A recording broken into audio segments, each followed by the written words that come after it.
Ah, there you are. You snuck up on me again, eh? Greetings, especially to you, my friend. I see you there, all comfy. Good to see you. Welcome.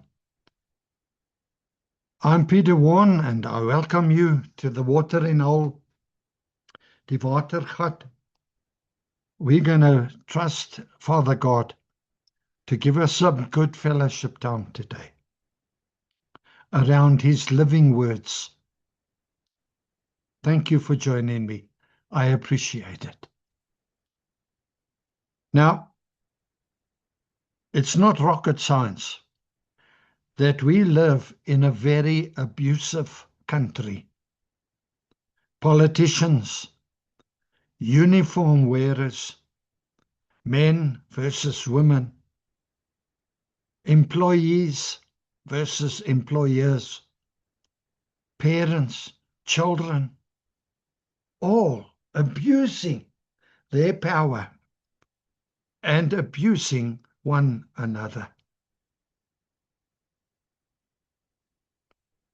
What is God saying to us in these times about this thing of abuse? Let's just pray. Father,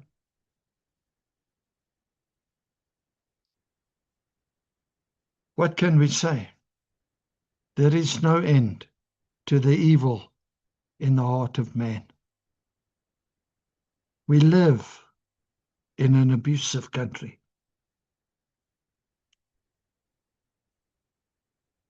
We pray, Father, that by your Holy Spirit, you would bring us peace of mind today, that we think like you think, that we can base ourselves on your word of truth. Please speak to us, Lord. Come, Holy Spirit. Help us where we're at. In Jesus' name, amen. So, by way of title, abuse. Now, within the circle of our influence and power come many people, gifts, talents, possessions, opportunities. All of them cross our paths. What we do with them is a reflection of who we are and how worthy we are to be entrusted with more. Everything about you says something about you. Now, we can either maximize all these things that cross our path, or we can abuse them.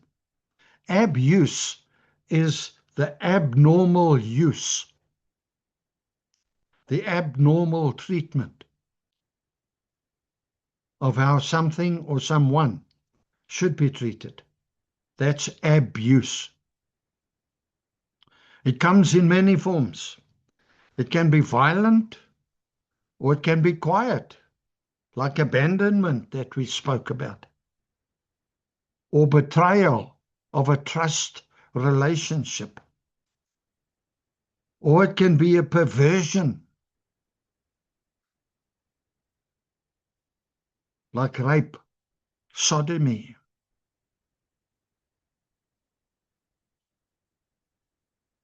Or it can be a steady depreciation of human worth. It can inflict pain or rob you of your personhood. It can steal your voice. It may leave scars on the skin, or it can cut deep into the heart.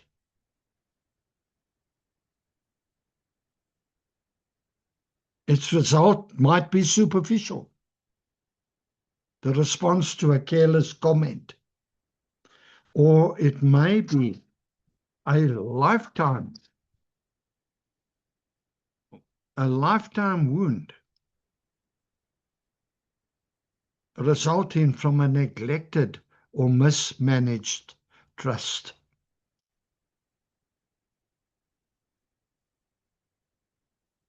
But the truth is that God grants healing, both physical and spiritual, through forgiveness and through a new way of living. The abuser can change. I know of guys who were in prison for murder and worse, with death sentences, and God intervened, changed their life, changed their hearts, changed their very name even, put them back on the King's highway. The abuser can change and become fully transformed through the work of God's Holy Spirit. There's no excuse for not changing. The abused, through Christ, can forgive the abuser and find true healing, thereby halting the cycle of abuse.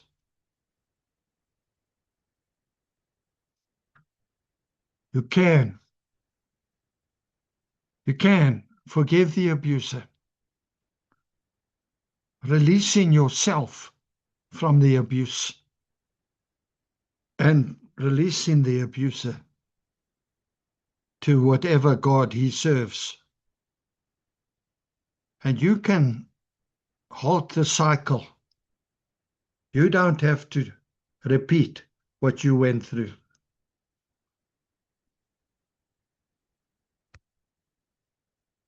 So, what is God's truth concerning abuse?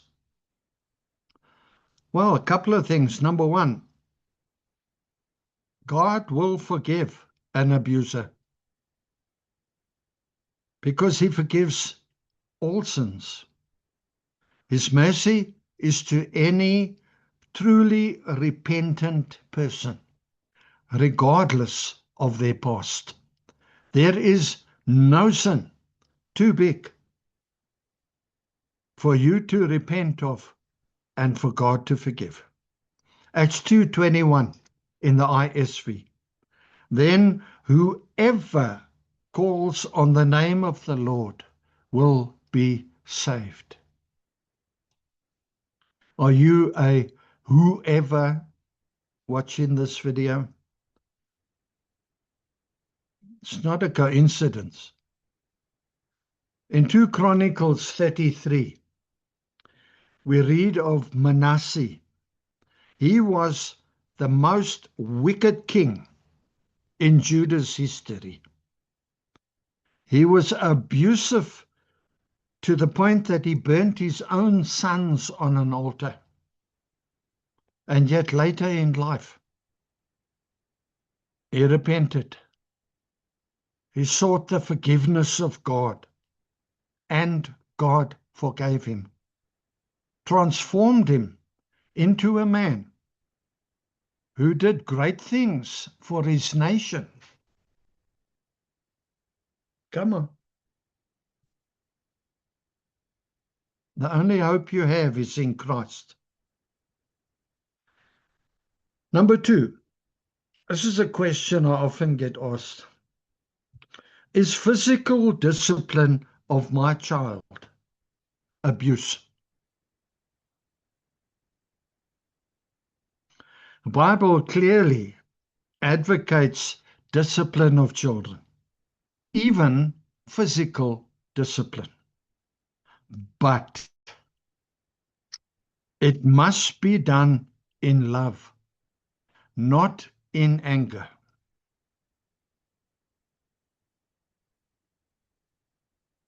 Anger-fueled discipline can lead to abuse and violence. Rather go away and cool down.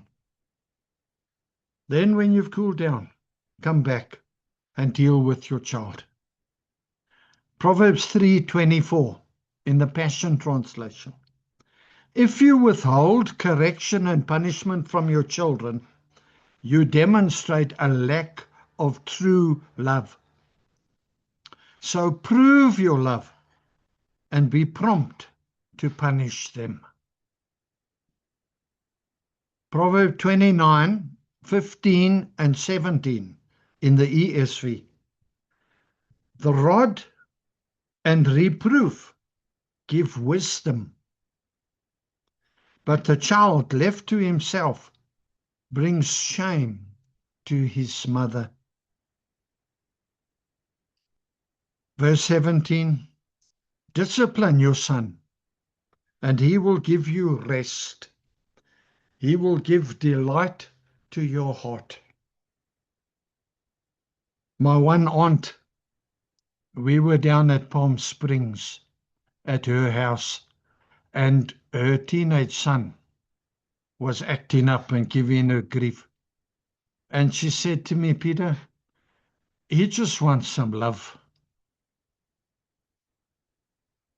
And she gave him some love, some TLC with the flat hand. And he was happy again. Off he went. You see, in these verses, withholding the rod is called hating the child. It is often self-love. Parents who do not discipline their children. Often it's because they do not discipline themselves, because they want to be liked and to be popular. Soft parenting is killing the children. It is far better for parents to dispense a short pain than to live a long life of pain, which is caused by children from whom the rod has been withheld. If your little kid hits you with a fist when he's small, Mommy, can you imagine what he's going to do when he's a teenager? He's going to hit you so hard. Come on. Train the rosebush in the way you want it to grow. Number 3,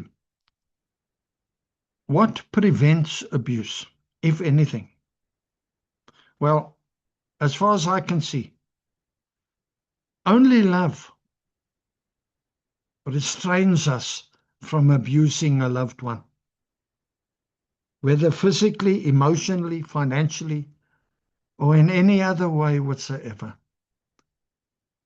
This love is not a roller coaster up and down love, but a steady, rock-solid commitment to protect and nurture, regardless of how you feel. Does it pain you to discipline your child? Of course. You will go off somewhere and quietly cry. Come on. Parenting is not for sissies. Romans 13:10 in the Passion Translation. Love makes it impossible to harm another. Now, love and abuse cannot dwell together. To knowingly hurt someone, whether physically, sexually, emotionally, financially, to knowingly hurt someone is to declare a lack of love for that person, unless it's discipline, in which case it is love. Your actions speak much louder than your words. Now,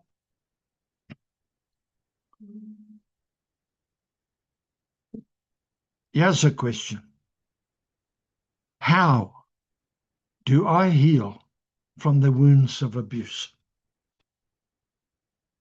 And oh man, this is a lifelong issue.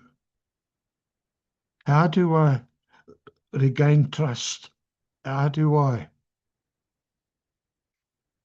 Only Jesus can truly heal broken hearts and lives.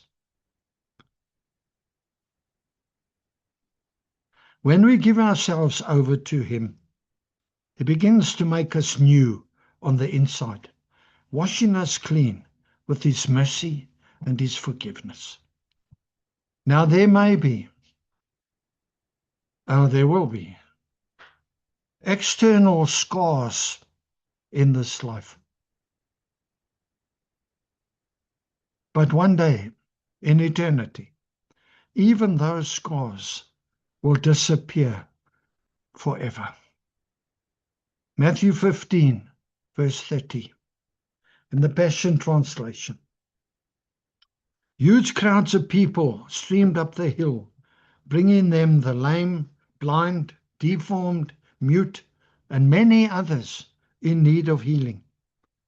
They laid them at Jesus' feet, and He healed them all. As we fill our minds with thoughts about God, with God's word, God's truth, there is then less room and less time to dwell on the past. I'm not saying it's easy. I'm saying you can only do it with the help of God. But here's the truth. If you've heard nothing else, hear this. Do not focus on what the past has stolen from you. Concentrate rather on what the present is holding out to you for the future. Philippians 4 verse 8 in the Passion Translation. So keep your thoughts continually fixed on all that is authentic and real, honorable and admirable, beautiful and respectful, pure and holy, merciful and kind.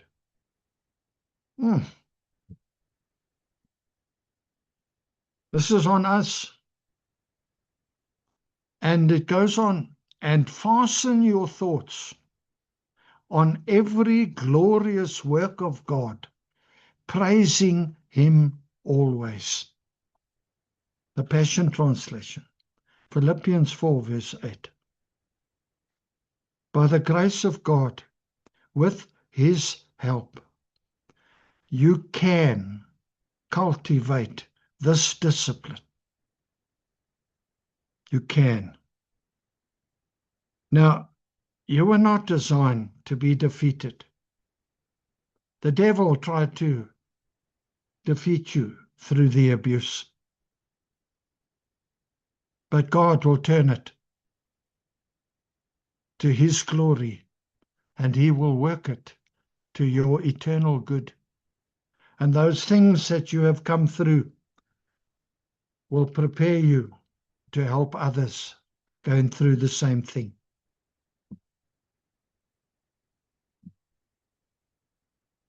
But you need to partner with God to write this next chapter of your life.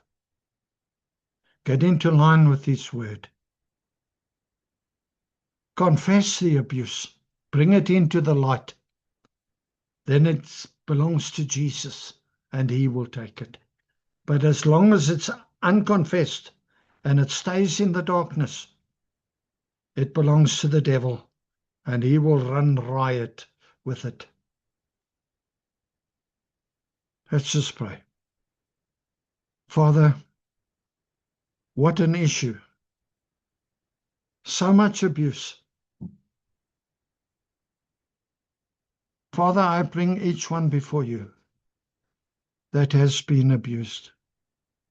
In the name of Christ Jesus, I ask, Holy Spirit, that you will cut off shock, trauma, every other evil and foul spirit that travels with them, that you will enter deep into the hearts of your people, that you will be the balm of Gilead that heals broken wounds and turns battle scars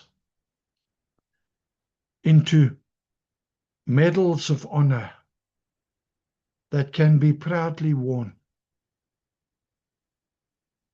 of what Jesus can do in a broken life. Thank you for what you're going to do, Jesus. Thank you, Father. In Jesus' name, amen. Wow, what a message. That's a lot and all I got. With love from me to you. Thank you for spending this time with me. Maybe pass this message on. Put a like on the message on the YouTube. But until we meet again, shalom, shalom. I love you, my friend, with the love of the Lord. Stay well.